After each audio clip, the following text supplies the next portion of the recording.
안녕하세요. 사회복지 시설 설립 또 운영 컨설턴트를 강의하는 박희수입니다. 우리나라 국민들의 삶의 질이 향상되면서 많은 분들이 사회복지에 대해서 관심을 가지고 있습니다. 그 관심을 가지고 있는 것들에 뿐만 아니라 많은 분들이 사회복지 시설을 운영하고 싶어 하고 또 사회복지 시설에서 근무를 하고 싶어 합니다. 그런데 사회복지 시설을 운영하고 싶으시거나 공부하고 싶으시고 또 근무하고 싶으신 분들이 많은 잘못된 정보를 인해서 사회복지 운영하고 또 시설에 근무할 때 어려운 점들을 많이 토로하는 것을 제가 듣게 됐습니다. 그래서 이 시간부터 사회복지 시설을 설립하는 것과 또 사회복지 시설을 운영하는데 거기에 근간이 되는 법이라든지 또 운영할 때 어떤 부분들이 조심해야 되는지 또 사회복지 시설에 대해서 운영 주체는 법인, 개인 또 여러 가지 형태들이 있는데 그러한 것들을 공부하도록 하겠습니다. 첫 번째로는 사회복지 시설 개론입니다. 그래서 오늘 이 시설 개론에서는 사회복지 시설을 설립하는 것 또 운영하는 것, 이것들 전반적인 것들을 공부하도록 하겠습니다. 왜 사회복지인가? 아까도 말씀드렸듯이 이 국민들의 삶의 수준이 높아지면서 사회복지에 대한 인식도가 아주 높아졌습니다. 그리고 또 하나는 사회복지가 갖고 있는 이 공익성의 가치로 인해서 많은 사람들이 특히 어느 정도의 사회생활들을 해보신 분들, 그런 분들이 이 전업주부라든지 직장인 등 이런 분들이 자녀의 성장 또 아니면은 이 본인이 기본적으로 생활했던 이 직장에 대한 은퇴 후에 이 사회복지로의 복귀를 꾀하는 사람들이 이 사회복지에 대한 관심이 아주 많고 실제로 사회복지 시설에 취업하고자 하고 또 사회복지 시설을 운영하고자 하는 꿈을 가지고서나 많은 분들이 도전하고 있습니다. 하지만 사회복지 시설에 대한 정확한 이해가 없어서 많은 분들이 힘들어하고 또 주변에 아름아름 그 지인들을 통해서 사회복지 시설 운영에 대한 것들을 물어보지만 거기에서 또 잘못된 정보와 실제 운영하면서 이 편법 이런 것들에 대한 것들을 알려줘서 실제 운영하면서 많은 난관에 봉착하게 됩니다.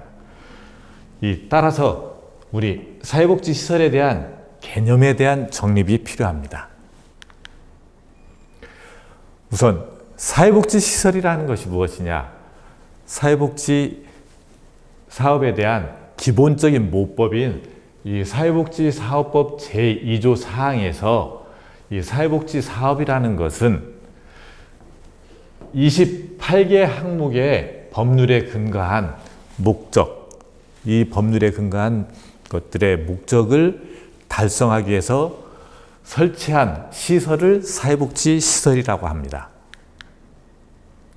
그러면은 사회복지 시설의 설립 주체는 사회복지 시설을 운영하는 주체는 국가 및 지방자치단체에서 직영을 할 수가 있고요. 또 사회복지법인이라든지 재단법인, 사단법인 이런 법인에서 운영을 할 수가 있고요. 이 법인이 아니더라도 개인이 운영을 할 수가 있습니다. 그래서 이런 개인으로 크게 세 가지의 운영 주체로 분류할 수가 있습니다.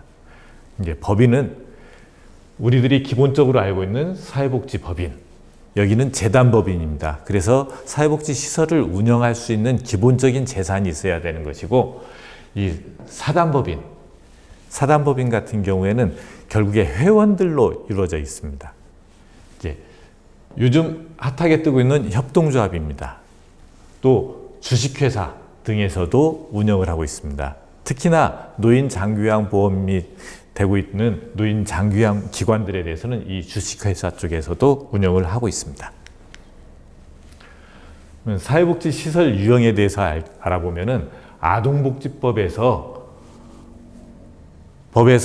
규정하고 있는 시설은 가정위탁시설, 다음에 아동보호전문기관, 아동양육시설, 아동일시보호시설, 아동보호치료시설, 공동생활가정, 또 자립지원시설, 아동상담소, 지역아동센터 등이 있는데 여기에 대한 자세하게 아동보호전문기관은 어떤 일을 하는가, 또 아동양육시설은 어떠한 일을 하는가는 다음 강의에 있는 사회복지시설 운영에 대해서 그때 자세히 나옵니다. 이제 장애인복지법에서 사회복지시설의 유형을 보면요, 장애인들이 생활하고 있는 장애인 거주시설이 있고요, 장애인들을 지역사회에서 재활하는 장애인 지역재활시설이 있습니다. 또한 장애인 직업재활시설, 장애인 의료재활시설이 있습니다. 장애아동복지지원법에서는 이 보건복지부에서 만들고 있는 중앙장애아동지원센터가 있고 시도 또 시군구에서 만들고 있는 지역장애아동지원센터가 있습니다. 노인복지법에서는 노인복지법에서 이 거주시설이라고 하고 있는데요. 양로시설, 우리들이 흔히 알고 있는 양로원, 다음에 노인 공동생활과정, 좀 이따 노인 의료복지시설에서 나오고 있는 노인 요양공동생활과정과 여기 거주시설에 있는 노인 공동생활과정에 대해서는 좀 구분을 하셔야 됩니다. 노인복지주택, 이렇게 거주시설로는 세 가지 유형이 있습니다. 노인 의료복지시설, 대부분 이 노인 의료복지시설은 현재 노인 장교양기관으로 운영들이 되고 있습니다. 예전에는 노인 요양시설이 노인 전문 요양시설, 이제 거기에 무료냐 실비냐 이런 것들이 있었는데 노인 장교양 보험이 되면서 전체 다 통괄로 해서 노인 요양시설로 하나로 시설 유형 구분을 하고 있고요. 다음에 노인 요양 공동생활가정, 그래서 집에서 생활하는 것처럼 할 수 있는 노인 요양 공동생활가정이 있습니다. 또 여가복지시설이 있는데요. 우리들이 잘 알고 있는 노인복지관, 또 경로당, 노인교실, 이런 것이 노인복지법상에서 여가복지시설입니다. 재가복지시설입니다. 이 재가복지시설은 방문요양 서비스, 방문요양 서비스는 집에서 계신 분들한테 요양보호사가 찾아가서 서비스를 제공하는 방문요양 서비스, 또 주야간 보호 서비스, 단기간에 걸쳐서 생활 입소를 하는 단기보호 서비스, 또 방문 목욕 서비스가 있습니다.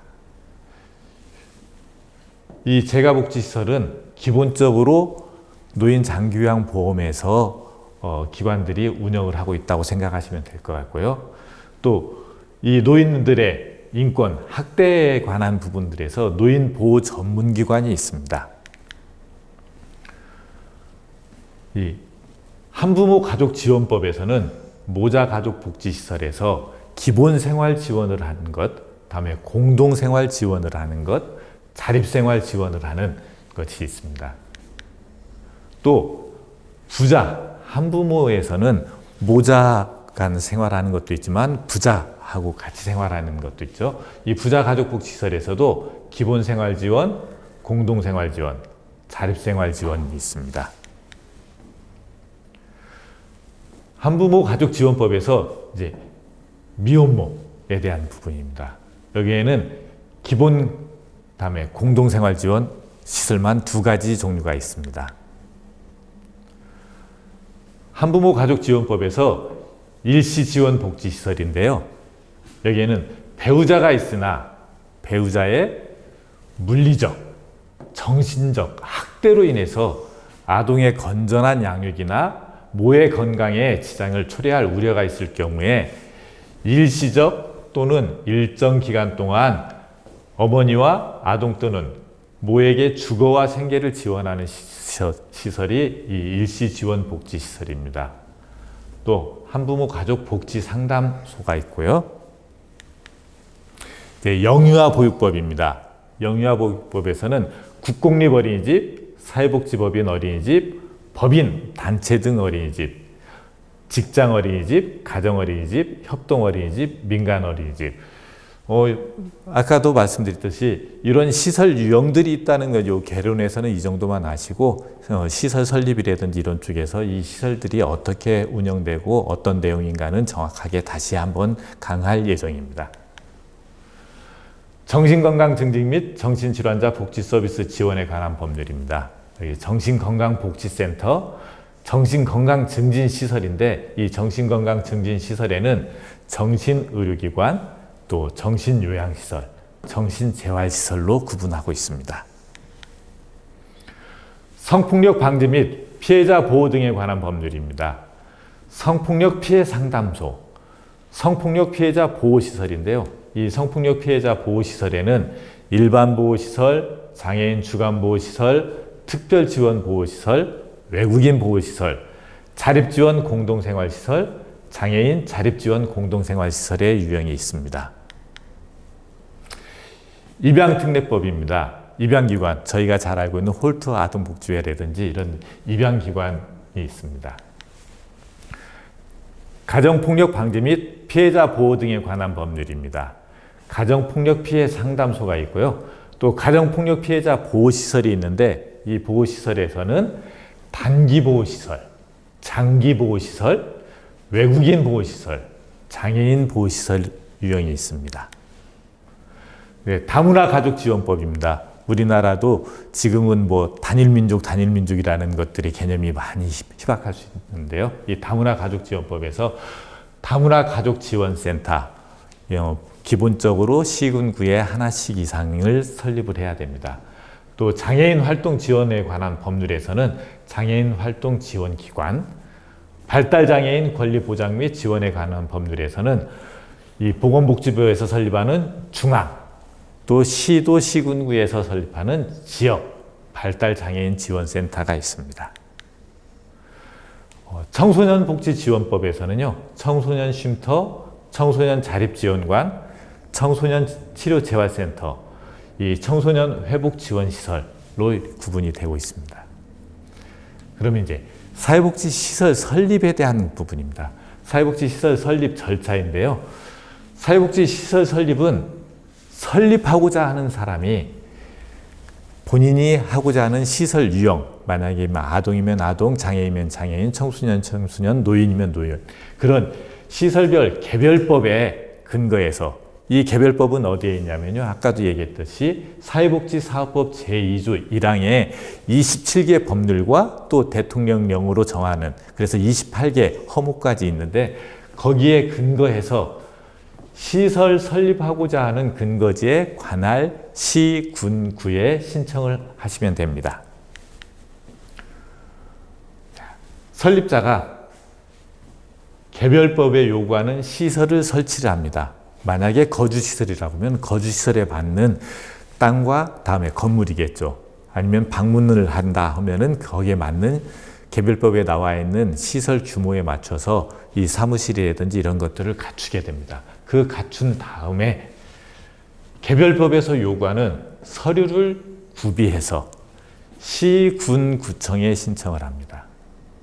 그러면은 이 시군 구에서는 서류 및 시설들을 검토 후에 이 서류가 잘 돼 있거나 시설이 다 잘 돼 있거나 하게 되면은 바로 시설 설치 허가증을 교부하지만, 대부분 그렇게 되는 경우는 극히 드물고 보통 보완을 요구하면서 반려하게 됩니다. 그러면 그 시군구에서 요청한 내용들을 다시 보완을 하셔서 서류를 접수하시면 됩니다. 또 시설별 개별법과 보건복지 사업 안내, 또 사회복지 법인 및 시설 재무회계 규칙, 시설 운영에 관한 기타 법률에 의해서 이제 설립 허가증을 교부 받으시면은 여기에 맞춰서 운영을 하시게 되면 됩니다. 사회복지 시설을 운영하는데요. 우선 법인이었을 경우에, 사회복지 법인이었을 경우에, 개인이었을 경우에 여러 가지 유형이 있다고 했었는데, 법인이었을 경우에는 사회복지사업법에서 이사회가 있습니다. 제18조에 이사회가 있는데, 이사는 대표이사를 포함해서 이사 7명 이상과 감사 2인 이상을 두게 되어 있습니다. 또 하나가 외부이사인데요. 이 외부이사는 이사의 정수의 3분의 1 이상에 대해서 외부 이사를 두게 되어 있습니다. 또 이제 사회복지 시설들을 투명하게 운영하라고 해서 이사들 간에 특별한 관계에 있는 사람이 이사 현원의 5분의 1을 초과할 수 없습니다. 이사의 임기는 3년, 감사의 임기는 2년입니다.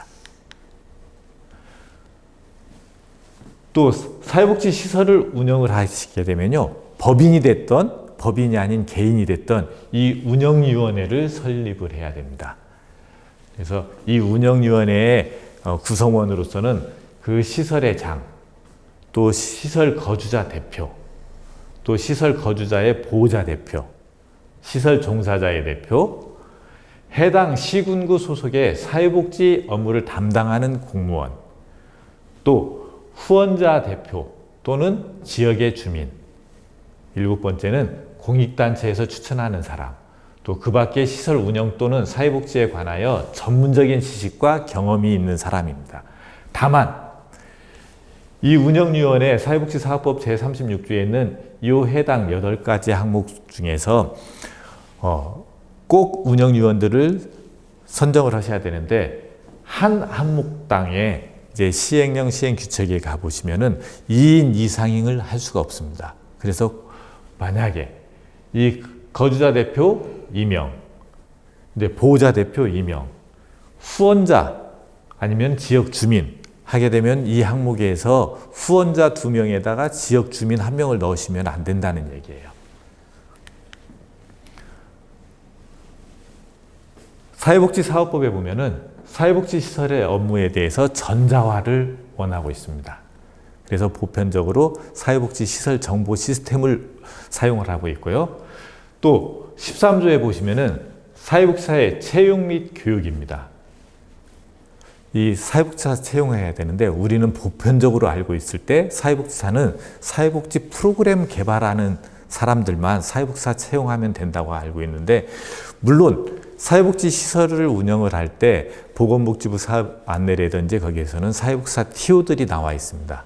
근데 그 사회복지사 TO 말고도 생활을 담당하는, 생활지도를 담당하는, 지금은 생활재활교사, 생활지도원 이렇게 말하는데, 이 생활지도를 담당하시는 분들도 사회복지사 자격증이 있어야 된다는 것이에요.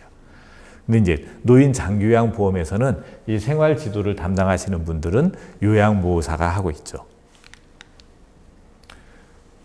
보험가입의 의무입니다. 제34조 3에서 화재로 인한 손해배상 책임, 또 화재 외에 안전사고로 인해서 일어날 수 있는 생명, 신체의 피해에 대해서 이 손해배상 책임보험을 들어야 되고요.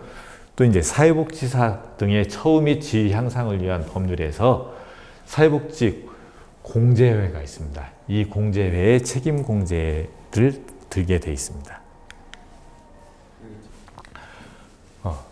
사회복지사업법에서 시설의 안전 등에 관한 항목이 있습니다. 사회복지 시설의 장은 시설에 대해서 정기 및 수시 안전점검을 실시해야 됩니다. 이런 내용들에 대해서 별로 생각들을 않고 있는데, 분명히 사회복지사업법에서 이렇게 꼭 할 수 있도록 하고 있고요. 또 제35조에 보면요, 시설장은 상근하게 되어 있습니다. 근데 이제 시설을 2개 겸직할 수 있고 이런 항목들이 또 있지만, 기본적으로 사회복지 시설의 장은 상근을 하여서 그 기관에 대한 전반적인 운영에 대해서 책임을 지게 해놨습니다. 또 시설장의 결격 사유에 대한 것들도 이 법에서 있고, 다음에 시행령 시행규칙에서 더 별도로 하고 있습니다. 사회복지 시설 종사자도 그냥 아무나 뽑을 수 있는 게 아니라요, 이 결격 사유가 35조 2에 나타나 있습니다. 종사자 채용입니다. 사회복지 시설의 장들 개인 시설이라고 했을 경우에도 본인의 마음대로 종사자를 채용하는 것이 아니라 이 사회복지 사업법에서 분명히 종사자 채용 시 준수 사항들이 있습니다. 그래서 정당한 사유 없이 채용 공고를 해야 돼요. 공개 채용을 해야 됩니다. 이 공개 채용을 할 때 채용 광고의 내용을 종사자가 되려는 사람에게 불리하게 변경해서 채용하는 것 안 되고요. 또 채용 후에도 공고했던 내용하고 보다 더 불리한 내용으로 종사자를 처우를 하게 되면 안 됩니다. 사회복지시설에 서류들을 비치해야 됩니다. 그래서 시설의 서류 비치인데요. 여기는 법 제37조 또 사회복지사업법 시행규칙 제25조에 나와 있는 내용입니다. 물론 사회복지법인 및 시설 재무회계 규칙에 또 따로 회계 서류들을 또 비치해야 된다는 내용들이 있는데요. 그건 그쪽에서 다시 한번 말씀드리겠습니다. 법인에 한해서 법인의 정관을 시설에, 물론 사회복지법인이 하나의 법인이 하나의 시설을 운영할 수도 있지만 이제 종교법인 같은 경우에 하나의 법인에서 여러 개를 운영하게 되면은 그 법인에서 법인 사무소에서 가지고 있다 하는 것이 아니라 법인은 법인, 그렇지만 시설에서 이 법인의 정관, 법인 설립 허가증 사본 등을 법인치지만 가지고 있어야 됩니다. 물론 개인 시설에서는 이게 필요가 없겠죠. 사회복지시설 신고증, 다음에 시설 거주자 및 퇴소자의 명부, 또 거주자 및 퇴소자의 상담 기록부, 또 시설 운영 계획서, 보통 1년 사업 계획서들을 만드는데요. 그런 운영 계획서 및 예산서, 결산서, 물론 이 예산에서는 추경도 있고 준예산도 있고 여러 가지 내용들인데 그 부분은 또 그쪽에서 다시 한번 말씀을 드리겠습니다. 사회복지 시설 기관들이 대부분 후원을 받아서 생활을 합니다. 그랬을 때 후원 금품 대장을 만들어 놓으셔야 됩니다. 또 시설의 건축물 관리대장, 시설장과 종사자의 명부, 이렇게 구비를 해놓고서나 비치하셔야 됩니다. 또 하나가 사회복지 시설들은 뒤에서도 나오고 다음에 이제 맨 마지막 강좌 정도에서 나오게 되는데, 사회복지 시설들은 사회복지 사업법에 의해서 3년마다 평가를 받게 되어 있습니다. 근데 거주시설이라든지 이용시설이라든지 이 시설의 최저 서비스 기준이 있습니다. 그 최저 서비스 기준에 맞춰서 평가를 진행을 하니까요. 이 내용에 대해서 잘 좀 알아두시면 좋을 것 같아요.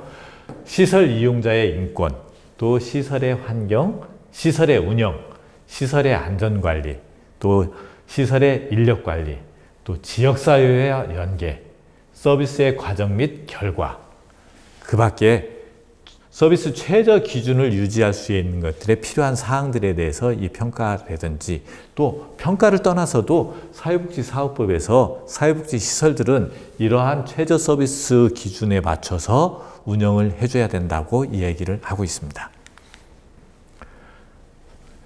제43조 2에 시설을 평가를 하게 되어 있고요. 제45조에 후원금 관리하는 내용에 대해서 있습니다.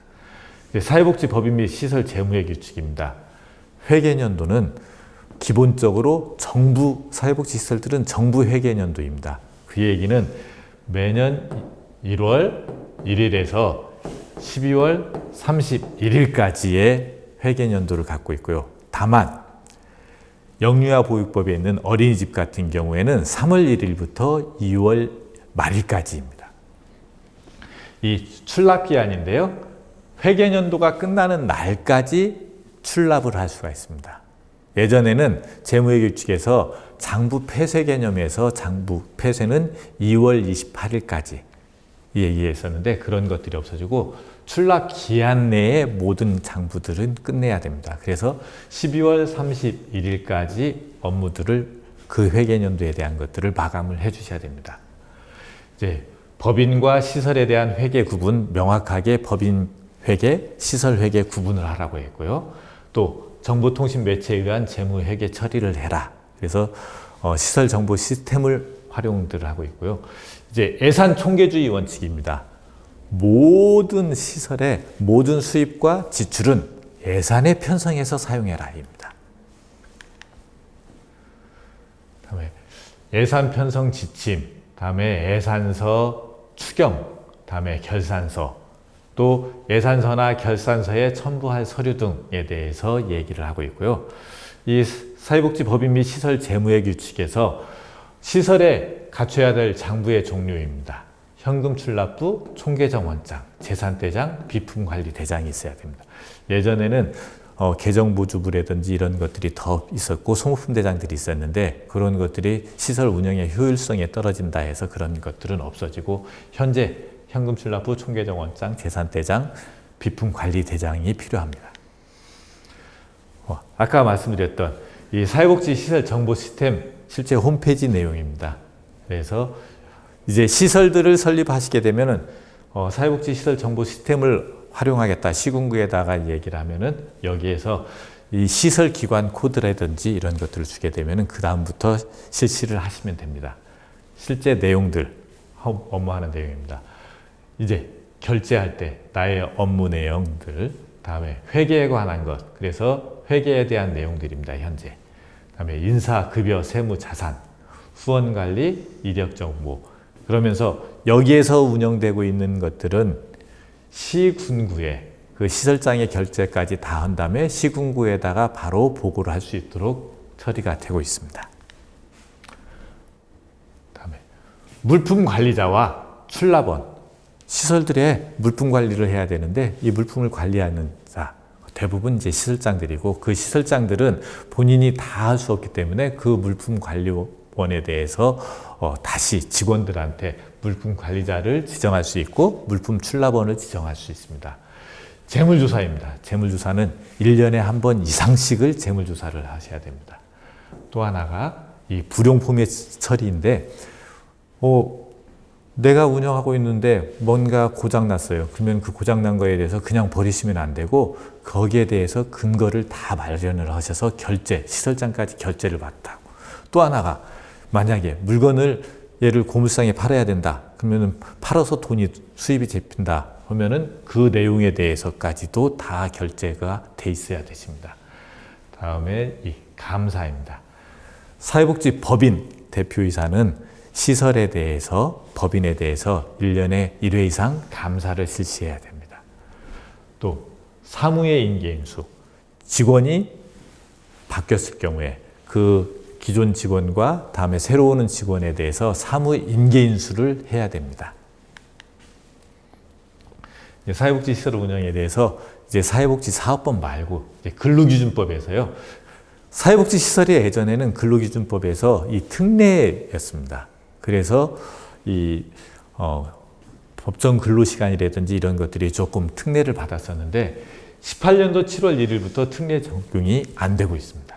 그래서 이제 근로계약서를 작성하셔야 되고 이 근로계약서에도 필요한 내용들이 있습니다. 그러한 내용들에 대해서 꼭 들어가야 될 내용들이 있고 취업규칙에 이 시업시간, 종업시간 등 13개 항목이 꼭 들어가야 될 것들이 취업규칙. 물론 이제 취업규칙을 노동부에 신고할 때 보면 거기에 샘플들도 있고 하니까 거기에 맞춰서 하시면 되고요. 근로시간은 일 8시간, 주 40시간, 주에 연장 근로는 12시간 이상을 하시면 안 됩니다. 직원 채용은 공개 채용을 하셔야 되고 또 블라인드 채용입니다. 이 내용들에 대해서는 그 시설들이 평가받을 때 평가 항목에서 이런 내용들이 당연히 들어가 있고요. 또 채용이나 할 때 청탁이나 압력이나 부탁 이런 것들을 하면은 채용 공정화에 관한 법률에 의해서 3천만 원 이하의 과태료를 받게 됩니다. 그래서 공개 채용하실 때 이 청탁, 압력 이런 것들이 없도록 해주시기 바라고요. 또 직원을 채용하셨으면은 이 신입 직원을 교육하셔야 됩니다. 이 교육은 채용 3개월 이내에 24시간 이상을 교육을 하셔야 되는데 이 24시간에는 실습이 12시간 이상이 되어 있습니다. 그래서 꼭 3개월 이내에 24시간 이상의 직원 교육을 해 주셔야 됩니다.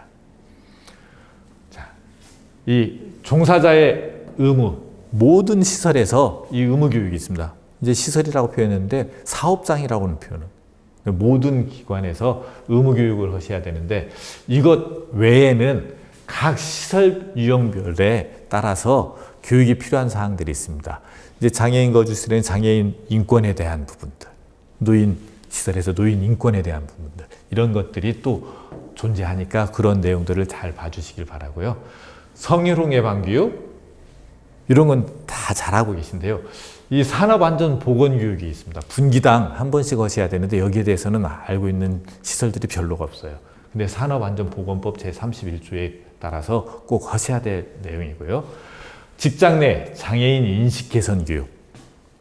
이것도 이제 작년부터 의무적으로 하게 돼 있고요. 개인정보보호. 이제 퇴직연금들을 들어가는 시설들에서는 퇴직연금에 대해서 근로자들한테 1년에 1회 이상 교육을 해줘야 됩니다. 근데 이제 보통 시설 운영하는 사람들은 퇴직연금에 관해서 잘 모르니까 그 퇴직연금이 가입되는 금융기관에서 부탁하셔서 그분들이 오셔가지고 1년에 한 번씩 교육을 해주시면 되고요. 직장 내 괴롭힘 예방 교육 이런 것들이 필요합니다. 사회복지 시설평가인데요. 아까 얘기했듯이 3년마다 시설평가를 하고요. 이 평가의 기준은 최저 서비스 기준에 맞춰서 하게 됩니다. 이제 평가인데 서비스 최저 기준에 대해서 아까는 법에 관한 것이고 시행규칙에서 또 이렇게 최저 서비스 기준을 내었습니다.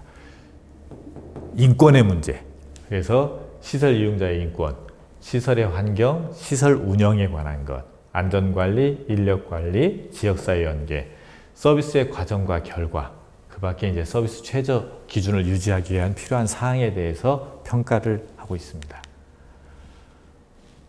이제 일반적인 사회복지시설 말고 노인 장교양 기관들, 노인복지법, 노인장교양보험법에 맞춰서 이루어지고 있는 노인 장교양기관 시설에 대한 평가 부분입니다. 여기는 장교양기관 평가 방법 등에 대한 고시가 있습니다. 그래서 15년도 장교양기관 정기평가를 받은 기관부터 평가 주기가 3년으로 바뀌었습니다. 예전에는 2년씩이었었는데 이제는 3년을 적용받습니다. 그 평가를 하는 사람들 보면은 건강보험공단에 평가 전담 직원들이 있고요. 또 여기 건강보험공단에서는 본인들만 했을 때 이 평가에 대해서 이견들이 많이 들어오니까는 외부 평가자 제도를 하고 있습니다.